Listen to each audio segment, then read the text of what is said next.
ចុះចាញ់មើលមកពិភពលោកនេះដោយភ្នែកស្រស់ថ្លា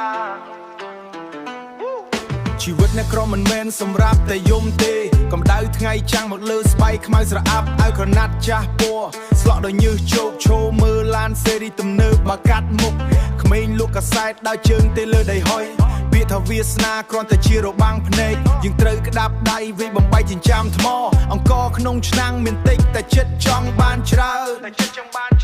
មិនមែនលុបលន់តែចង់ឲ្យម៉ែមានក្តីសុខសម្លឹងទៅមេឃឃើញតែផ្សែងខ្មៅអាប់អួរតែក្នុងទ្រូងនេះមានភ្លើងឆេះមិនចេះរលត់កុំចាំសំណាងបោះគ្រាប់លុកលាក់តាមព្រំលិខិតក៏សាំងអនាគតដោយកម្លាំងដៃខ្លួនឯងជន់បន្លាដៃធ្លាប់កាន់ប៉ែលចប់រៀនសូត្រពីជីវិតនៅលើចិញ្ចើមថ្នល់គ្មានអ្នកណាកើតមកចង់រហូតដល់ចាស់បើមិនព្រមក្រោកឈរតើនរណាជួយលើតស៊ូដើម្បីជីវិតមិនត្រូវចោះចាញ់ព្រំលិខិតស៊ូឡាញើហោចំនួនទឹកភ្នែកឈ្មោះទៅរកគោលដៅទោះបីផ្លូវឆ្ងាយក៏ត្រូវតែដើរឲ្យដល់កម្លាំងចិត្តជាអាវុធសំលៀងឲ្យមុតជានិច្ចសំលៀងភ្លៀងធ្លាក់លើដំបូលសរសៃធ្លុះរងាកាយតែមិនរងាចិត្តដែលប្រាជ្ញាបាយកញ្ចប់ត្រជាក់ញ៉ាំក្នុងខ្នោតឋានសំណង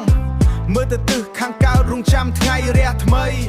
រងថ្ងៃរះថ្មីកុំខ្មាស់គេដែលក្រខ្មាស់ខ្លួនឯងដែលខ្ជិលជីវិតដូចលបែងអុកត្រូវដើរឲ្យត្រូវក្បួនប្រើប្រាជ្ញាជាដើមទុនប្រើភាពអត់ធ្មត់ជាកម្លាំងទោះជួបឧបសគ្គក៏មិនត្រូវថយក្រោយមាសប្រាក់មិនមែនធ្លាក់មកពីលើមេឃទេវាបានមកពីការតស៊ូនឹងការលះបង់រៀបចំផែនការដោយមេតបចេញច្បាំងឈ្នះលើភាពក្រីក្រឈ្នះលើការមើងងាយពាក្យសម្ដីគេជន់ឈ្លីយកមកធ្វើជាចិន្តាឡើងតែឲ្យខ្ពស់កុំឲ្យគេមើលឃើញទៀបគ្រួសារនៅរងចាំស្នាមញញឹមនៅខាងមុខស៊ូទ្រាំក្នុងថ្ងៃនេះដើម្បីសើចក្នុងថ្ងៃស្អែកតស៊ូដើម្បីជីវិតមិនត្រូវចោះចាញ់ព្រំលិខិតស៊ូឡាញើហោចំនួនទឹកភ្នែកឈ្មោះទៅរកគោលដៅទោះបីផ្លូវឆ្ងាយក៏ត្រូវតែដើរឲ្យដល់កម្លាំងចិត្តជាអាវុធសំលៀងឲ្យមុតជានិច្ចឈប់អូនឆ្អែពីវាសនាក្រោតឡើងរៀបចំខ្លួនផ្លូវនៅខាងមុខជារបស់យើងស៊ូឡា